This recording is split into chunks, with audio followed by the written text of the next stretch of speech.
की है वो नहीं बदला। और आज भी ऐसा लगता है कि नित्य नवीन है।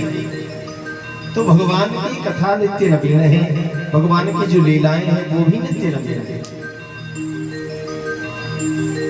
महाराज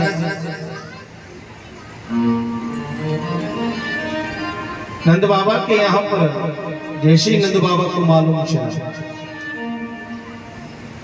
नंद बाबा को मालूम चला, सुनंदा ने जाकर बताया थे, बाबा तुमने जो संत जमाए, ब्राह्मण जमाए और बाकी कृपा पे आज तुम्हारे यहाँ छोटा सा छोरा भरा। महाराज जैसे ही नंद बाबा ने सुनी कि लाला है गो, अरे इतने प्रसन्न भये, यमुना में जाकर डुबकी लगाई 108। 80 साल के बाबा 20 वर्ष के है। हाँ 80 साल के बाबा 20 वर्ष के है। सुंदर आकर पगड़ी बांधी है, माथे पे चंदन लगायो, आंखों में काजल लगायो है। और महाराज आकर के सबसे पहले संत जन ब्राह्मण जन को बुलाया, बोले सबसे पहले स्वस्ति वाचन होगा भैया ब्राह्मणों का। ब्रह्मा जी भी ब्राह्मण बन करके आए हैं और सुंदर स्वस्ति वाचन चल रहा है। वाचित्वा सुस्थयनम जात कर्मात्यजाश्य वै कार्यामास विधिवत पितृदेवार्चनम तथा। समस्त विद्वत जनों ने स्वस्ति वाचन कराया। और महाराज यहाँ भगवान का जात कर्म संस्कार हुआ। गोपियों को मालूम चला कि यशोदा मैया के लाला भयो है, तो आज गोपियां सज धज करके मैया के दरवाजे आ रही हैं। गोप्या समुष्ट मणि कुंडल निष्कंठ चित्रांबरा पथि शिखा अच्युत महायवर्षा नंदालयं सबलया व्रजती विरेर्जुः व्यालोल कुंडल पयो धरहार शोभा। महाराज ब्रज 84 कोस के अंदर जितने भी गांव आते हैं, जितनी भी गोपियों को मालूम चला, आज सब सज करके मैया को बधाई देने आ रही है। सबने मिल करके बधाई दी। महाराज ब्रजवासियों ने पतो का किया, ब्रजवासियों ने आज अपने अपने घर पे मटकी लेके आए माखन की, और माखन के मटके में मिश्री मिला के, और महाराज मिठाई तो चलती नहीं थी, बेचारों के पास मिठाई कहां से आई, यही मीठा हो गया। और माखन में मिश्री मिला के इतने बड़े बड़े लड्डू बना के एक दूसरे के मोहड़े पे मार रहे। दूध दही की कीच मच गई। ब्रज गलियों में महाराज दूध दही की कीच मची हुई है। नंद बाबा के 10 दरवाजे, 10 दरवाजे नंद बाबा ने खोल दिए और सेवकों से कहा, सुनो, जिसके हाथ में जो आ जाए वही लुटाते जाओ। भगवान के लिए हम जितना भी करते हैं ना, धर्म के लिए हम जितना भी करते हैं, कभी ऐसा मत सोचना कि ये पैसा हमारा खर्च हो रहा है। वो खर्च नहीं हो रहा, वो मेरे परमात्मा की डायरी में लिखा हो रहा है कि आपने परमात्मा के निमित्त इतना पैसा इस जगह खर्च किया। नंद बाबा लुटा रहे हैं, उससे चौगुना उनके आंगन में भर जाता है। क्यों? बोले जहां नारायण पहुंच जाए वहां लक्ष्मी को तो जाना ही पड़ता है। अब पतिदेव पहुंच जाए तो पत्नी को तो पहुंचना ही पड़ेगा। लक्ष्मी जी पहले तो आपके आंगन में बैठ के लुटाओ बाबा, भरते रहेंगे हम भंडार, लुटाते जा रहे, भंडार भरते जा रहे हैं। समूचे ब्रज में आज आनंद उत्सव मनाया जा रहा है।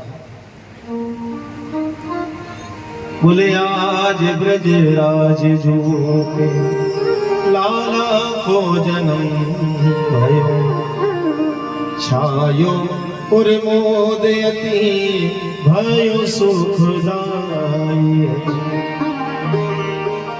नाचे सुर किन्नरी अप्सरा उर्चा भरी तुझ बाजत मृदंग झांझ ढोल भी सवाई है। बाल कृष्ण लाल जी के दर्शन को पाए पाए, गीत शुभदाई दिव्य अमित लुटाई है। देखो सखियाली नैन कीजिए निहाली,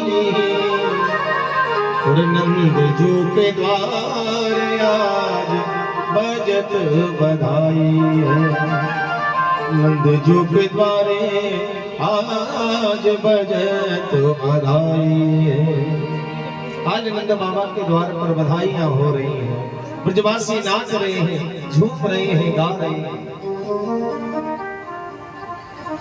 महाराज ऐसो आनंद आयो, नंद बाबा ने सबसे पहले तो अपने गौशाला से और 2 लाख गायों को मंगवाया, और 2 लाख गायों को मंगा करके उनके सींगों को सोने से मड़वाया है, खुरों को चांदी से मड़वाया है। उसके बाद दान किया है वृद्धजनों को। अपने जीवन में कुछ वस्तुएं ऐसी होती हैं जो हमें दान जरूर करना चाहिए, जैसे कि एक होता अन्नदान, ये महादानों में आता है। गौदान, गौदान भी अपने जीवन में जरूर करना चाहिए एक बार।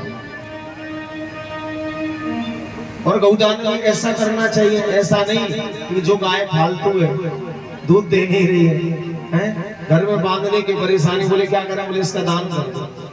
ऐसा दान करने का थोड़ी फायदा होगा। गाय भी वही दान करें जो दूध देती है।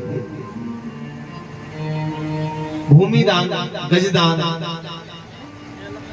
स्वर्ण दान, रत्न दान जिसको हम कहते हैं। जीवन में कुछ दान ऐसे होते हैं जो हमें एक बार जरूर करना चाहिए। 10 दान होते हैं, इनको महादानों की उपाधि दी। जो हमसे बन जाए वो हमें दान जरूर करना चाहिए। आज नंद बाबा गायों को बुलवाते हैं और ब्राह्मण देव यहाँ पूजन पाठ कर रहे हैं। नंदा स्वात्मज मुन्मुने जात प्रहलाद महामना, आहोय विप्रान वेद ज्ञान स्नाता सुचीर्लंकृता, धेनुनां नियुते प्रादाद विप्रेभ्यासमलंकृते, तिलाद्रीन सप्तरत्नौघ सात्विकोंभाभराव्रता। नंद बाबा ने और इस खुशी में 2 लाख गायों का दान किया। महाराज आज महामन वाले हो गए नंद बाबा। कोई भी धर्म का कार्य करे तो महामन वाला हो जाना चाहिए। 10 रुपए जहां खर्च होते, अगर 5 और लग जाए और धर्म अच्छा हो रहा है तो 5 और लग जाने तो कोई बात नहीं है। जिस परमात्मा ने इस योग बनाया है आगे और भी देगा। नंद कछु इतनो जो दियो,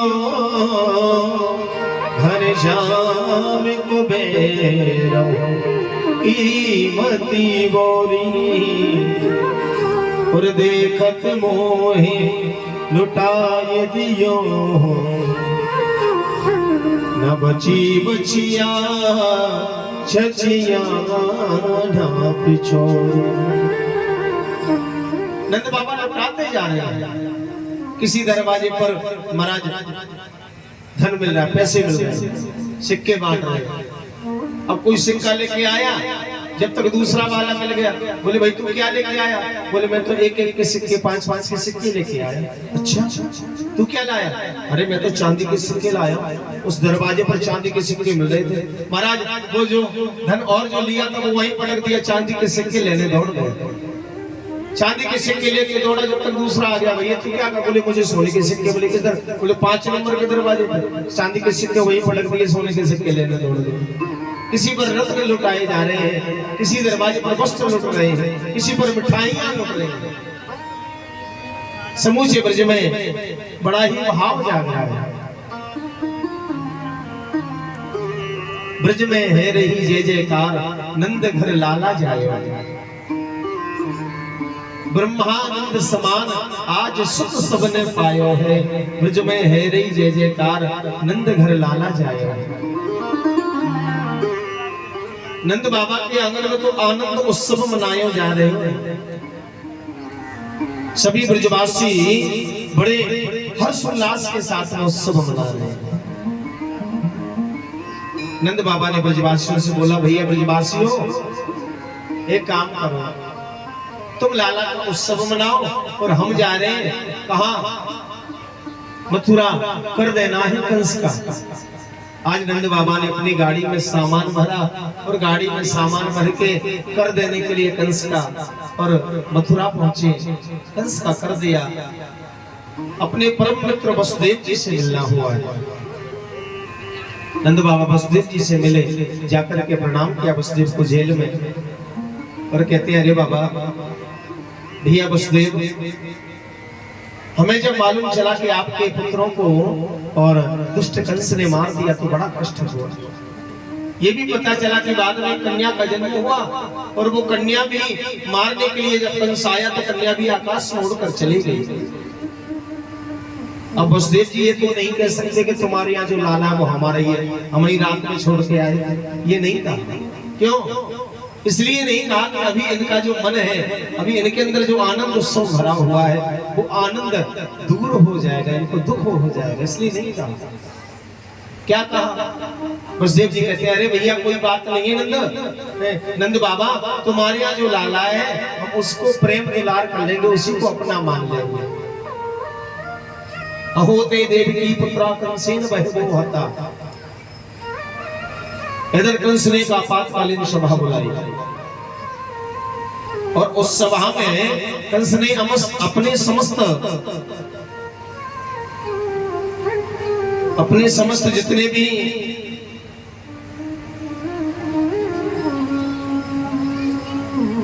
जितने भी राक्षस गण हैं सबको बुलाया, और राक्षसों से बुला करके कहा कि देखो भाई राक्षसों, देखो भाई राक्षसों, आप सबने सुन लिया, उस कन्या ने कहा था मुझे मारने वाला ब्रज में उत्पन्न हो गया है, तो अब मेरा जब काल उत्पन्न हो गया तो मुझे तो डर होना चाहिए। अब एक बात बताओ, मेरे काल को मारने कौन जाएगा? सभी राक्षस खड़े हैं। बकासुर की बहन है जिसका नाम है पूतना।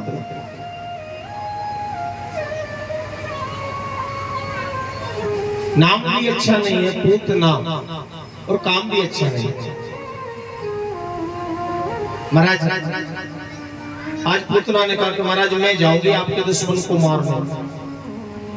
कंस हंसने लगा, अरे दे पूतना, तुम्हें घर में कौन घुसने देगा? इतना विकराल रूप राक्षसी स्वरूप है तुम्हारा, घर में कौन घुसने देगा? पूतना बोली, महाराज मैं माया से सुंदर स्वरूप बना करके जाऊंगा, माया का रूप बना करके जाऊंगी, मुझे कोई पहचान नहीं पाएगा। कंस ने कहा ठीक है, आज पूतना माया का स्वरूप बना करके कालकूट नामक विष लगा करके ब्रज में आई है। सुंदरी का रूप बनाया है,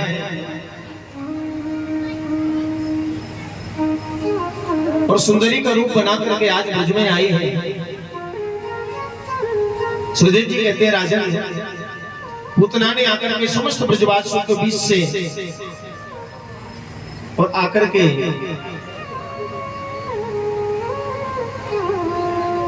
आज यशोदा मैया को बधाई दी। अरे यशोदा बधाई हो। मैया यशोदा ने सुना कि कोई मेरे घर में आई है, आंगन में आकर बोले, अरे बहना कौन हो, कहां से आई हो? कौन हो और कहां से आई हो? महाराज पूतना और आंगन में खड़े होकर कहती है, अरे यशोदा, हम मथुरा से आए हैं, हमें पता चला कि तुम्हारे यहाँ लाला भयो, तो बधाई देने चले आए तुम्हें। मैया ने कहा, अरे मेरो लाला थोड़ी है, तुम्हारे ही लाला, खूब बधाई दो, खूब आशीर्वाद दो।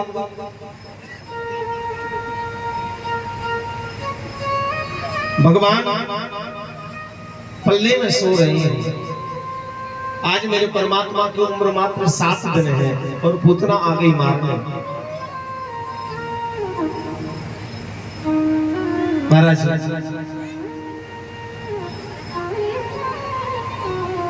मैया यशोदा ने कहा कि अरे बहना बैठो जरा।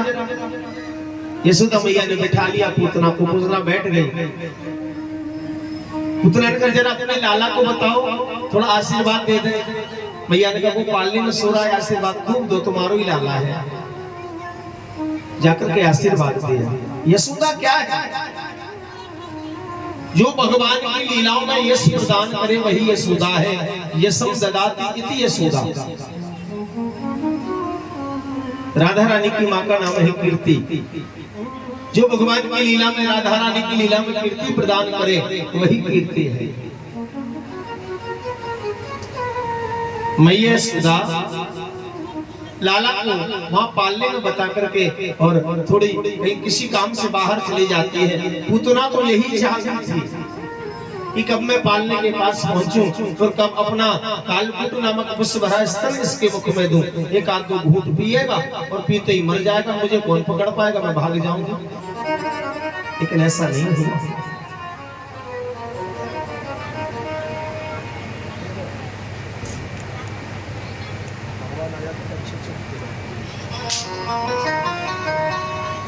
महाराज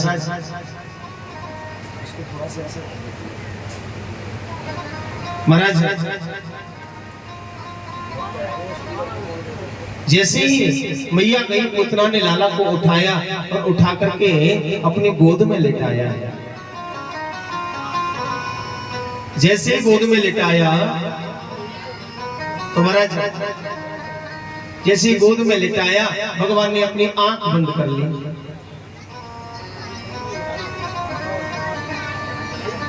जैसे परमात्मा ने अपनी आंखें बंद की, राजा परीक्षित ने इसको देव जी से कहा, गुरुवर एक बात बताओ, भगवान ने आंखों को बंद क्यों किया? क्या भगवान पूतना से डर गए? क्या मेरे परमात्मा को पूतना से डर लगा जो भगवान ने आंख बंद कर ली? सुखदेव जी कहते, राजा ऐसा नहीं है। सामंचाल मंचाल मिति प्रवासी विषक्रीड्यमाना खेल जीव मर्मणि विभित्र नेत्रे शरणो भुजो नभुस्ते गात्रा चित्तिरोदा। भगवान ने आंख इसलिए बंद की पता है? भगवान मन में सोचते हैं कि देखो, मैं आया हूं ब्रज में माखन मिश्री खाएंगे। भाई मैं तो ब्रज में माखन मिश्री खाने आया हूं और अभी मेरी उम्र मात्र 7 दिन है, माखन मिश्री तो मेरे मोहड़े में गयो ना है। और देखो तो सही मौसी को जहर के बाबे पहले ही आ गया। अब कहा करो? तो भगवान ने आंखें ने बंद करके भोलेनाथ को ध्यान किया, हे भोलेनाथ, पहले भी इतना विष निकला था समुद्र में से, तभी आपने पिया था, अब आज आप पड़ी है मेरे ऊपर, तो आप एक काम करो, मेरे ध्यान में आ जाओ, विष आप पी लेना, दूध हम पी लेंगे। भगवान ने ऐसा ध्यान किया भोलेनाथ का। एक संत कहते हैं ऐसा नहीं है। भगवान ने आंख इसलिए बंद कर ली कि देखो तो सही, सबसे पहले जब मैं पहले आयो राम अवतार में तो ताड़का को मारना पड़ा। अब यहाँ ये मौसी जी आ गई मार गई, बताओ इसको मारना पड़ेगा, तो इसको कौन सी गति प्रदान करना चाहिए? क्यों? क्योंकि ये मुझे दूध पिलाएगी, स्तनपान कराएगी, और स्तनपान कराने का कर्तव्य माँ का होता है। अब ये मेरी माँ का कार्य करेगी तो इसको कौन सी गति प्रदान करूं? ये महाराज भगवान आंख बंद करके सोचते हैं। एक संत ने कहा कि भगवान के जो नेत्र हैं वो सूर्य और चंद्रमा के समान है। सूर्य और चंद्रमा ने विचार किया कि देखो तो सही, ये पूतना हमारे लाला को मारने आई है, क्या करें? तो आज महाराज भगवान आंख बंद करके पड़े हैं, तो सूर्य और चंद्रमा ने अपने आप को पलकों से ढक लिया। यही इसके कारण है। जहर भरा स्तन भगवान के मुख में पूतना ने दिया। जैसे ही जहर भरा स्तन भगवान के मुख में दिया है, पूतना ने सोचा एक आध तो घूंट पिएगा और मर जाएगा, लेकिन ऐसा नहीं हुआ। भगवान ने तो स्तन पान करना प्रारंभ किया, तो पीते जा रहे हैं। पूतना ने सोचा भाई तक मरो ना है जो छोरा। भगवान ने विचार किया कि अब इसको कैसे मारना है, इसको कौन सी गति देना है। तो महाराज दूध का पान करते करते और भगवान ने उसके प्राणों को पीना प्रारंभ कर दिया। जैसे पूतना के प्राण अमृत होने लगे, जैसे प्राण अमृत हुए, आज महाराज पूतना चिल्लाने लगे, अरे लाला छोड़, अरे लाला छोड़, अरे लाला छोड़। महाराज अब जब पूतना चिल्लाई कि लाला छोड़ दे, अब मुझे बताओ 7 दिन का बालक बोलता है? नहीं बोलता। लेकिन मेरे भगवान तो बोल पड़े, अरे मौसी हम पे तो पकड़ गई, आवे छोड़ दो तो आ भी ना है, अधर में थोड़े ना छोड़ेंगे, पार लगा के ही छोड़ेंगे। और वो जिसका हाथ पकड़ लेते हैं ना, उसको पार लगा के ही छोड़ते हैं, बीच में नहीं छोड़ते। ये उनकी आदत है। ये दुनिया वाले तो बीच में छोड़ जाएंगे, लेकिन मेरा लाला, मेरा परमात्मा, मेरा बिहारी जी बीच में कभी नहीं छोड़ेगा। महाराज पूतना ने जब देखा कि मेरे प्राण अमृत होने लगे, तो विकराल रूप धारण कर लिया और विचार किया कि इसको उड़ा कर ले जाऊंगे।